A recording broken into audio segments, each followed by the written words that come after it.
संत एकनाथ जी महाराज।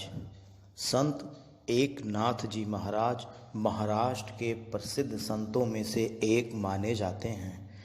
महाराष्ट्र में इनके भक्तों की संख्या बहुत अधिक है। नामदेव के बाद एकनाथ का ही नाम लिया जाता है।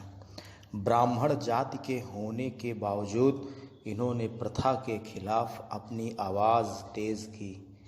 समाज के लिए उनकी सक्रियता ने उन्हें उस वक्त के सन्यासियों का आदर्श बना दिया था। दूर दूर से लोग उनसे मिलने आया करते थे। उनसे जुड़ी एक चमत्कार की बात करें तो यह है कि एक बार एकनाथ जी को मानने वाले एक सन्यासी को रास्ते में एक मरा हुआ गधा मिलता है, जिसे देखकर वह उसे दंडवत प्रणाम करते हैं और कहते हैं, तू परमात्मा है। उनके इतना कहने से वह गधा जीवित हो जाता है। इस घटना की खबर जब लोगों में फैलती है तो वह उस संत को चमत्कारी समझकर परेशान करने लगते हैं। ऐसे में सन्यासी संत एकनाथ जी के पास पहुँचता है और सारी बात बताता है।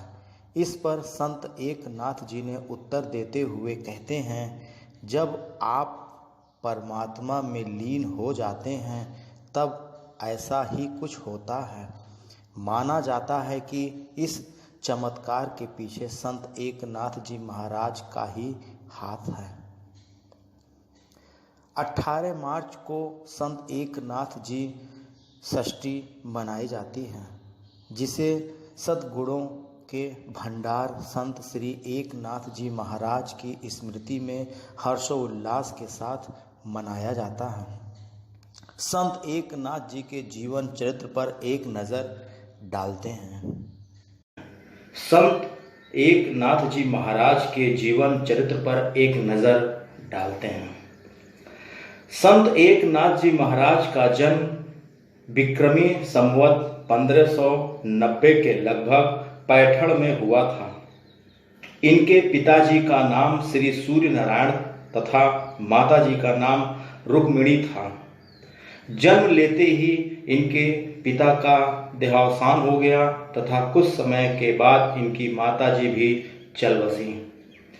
इसके लिए इनके पितामह चक्रमणि के द्वारा इनका लालन पालन हुआ। एकनाथ जी बचपन से ही बड़े बुद्धिमान थे। रामायण, पुराण, महाभारत आदि का ज्ञान इन्होंने अल्पकाल में ही प्राप्त कर लिया था। इनके गुरु का नाम श्री जनार्दन स्वामी था। गुरु कृपा से थोड़ी ही साधना से इन्हें दत्तात्रेय भगवान का दर्शन हुआ। श्री संत एकनाथ जी महाराज ने देखा कि श्री गुरु ही दत्तात्रेय हैं और श्री दत्तात्रेय ही गुरु हैं। उसके बाद इनके गुरुदेव ने इन्हें श्री कृष्णोपासना की दीक्षा देकर शूल भंजन पर्वत पर रहकर तप करने की आज्ञा दी। कठोर तपस्या पूरी करके ये गुरु आश्रम पर लौट आए। तदनंतर गुरु की आज्ञा से तीर्थ यात्रा करने के लिए निकल पड़े। तीर्थ यात्रा पूरी करके श्री एकनाथ जी महाराज अपनी जन्मभूमि पैठण लौट आए और दादा दादी तथा गुरु के आदेश से विधिवत गृहस्थम में प्रवेश किया। इनकी धर्म पत्नी का नाम गिरिजाबाई था। वह बड़ी पतिपरायणा और आदर्श गृहिणी थी। श्री एकनाथ जी महाराज का गृहस्थ जीवन अत्यंत संयमित था। नित्य कथा कीर्तन चलता रहता था। कथा कीर्तन के बाद सभी लोग इन्हीं के यहाँ भोजन करते थे। अन्नदान और ज्ञानदान, अन्नदान और ज्ञानदान ये दोनों किया करते थे। इनके परिवार पर भगवत कृपा की सदैव वर्षा होती रहती थी, इसलिए अभाव नाम की कोई चीज नहीं थी। संत श्री एकनाथ जी महाराज में अनेक सद्गुण भरे हुए थे। उनकी क्षमा भावना तो अद्भुत थी। वह नित्य गोदावरी स्नान करने के लिए जाया करते थे। रास्ते में एक सराय भी था, वहां एक विधर्मी रहता था। एक नाथ जी जब स्नान करके लौटते तो वह इन पर कुल्ला कर दिया करता था। इस कारण इन्हें नित्य 4-5 बार स्नान करना पड़ता था। एक दिन तो उसने दुष्टता की हद कर दी। उसने एक नाथ जी महाराज पर 108 बार कुल्ला किया। एक दिन उसने दुष्टता की हद कर दी। संत श्री एक नाथ जी महाराज के ऊपर 108 बार कुल्ला किया और एक नाथ जी महाराज को 108 बार स्नान करना पड़ा। पर एक नाथ जी महाराज की शांति ज्यों की त्यों बनी रही।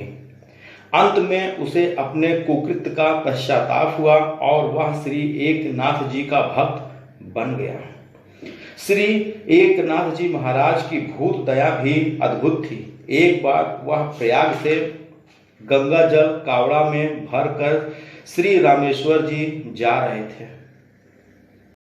संत एक नाथ जी महाराज गंगा जल कावड़े में भरकर श्री रामेश्वर जी जा रहे थे। रास्ते में प्यास से छटपटाता हुआ एक गधा मिला। श्री एक नाथ जी महाराज कावड़ा का सारा जल गधे को पिला दिया।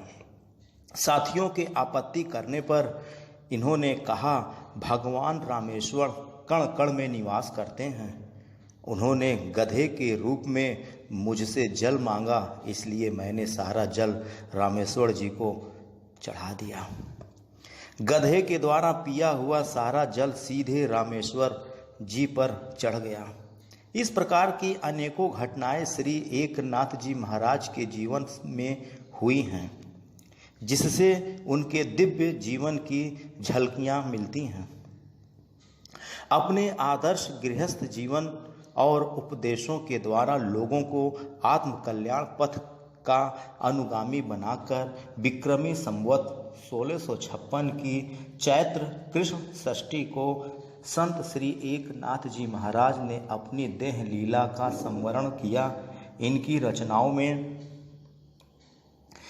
श्रीमद् भागवत एकादश स्कंद की मराठी टीका, रुक्मिणी स्वयंवर, भावार्थ रामायण आदि प्रमुख हैं।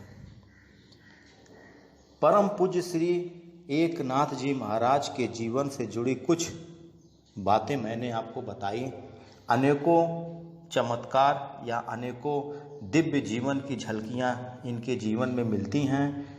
मैंने आपको कुछ बताया और इस प्रकार अनेकों घटनाएं श्री एक नाथ जी के जीवन से जुड़ी हुई हैं, जिससे इनके दिव्य जीवन की झलकियां मिलती हैं। मैं इसी प्रकार संतों के बारे में बताता रहूँगा। आप देखिए, आशा है यह वीडियो ज्ञानवर्धक साबित होगी। देखते रहिए और शेयर करिए। हमारे देश में अनेकों संत हुए, कुछ का हम लोग जानते हैं नाम और कुछ का नहीं जानते हैं। बहुत सारे ऐसे संत हैं जिसको हम लोग नहीं जानते हैं। इसलिए मैंने सोचा कि जो हमारे संत हैं, कुछ लोगों का मैं आपको नाम बताता रहूं।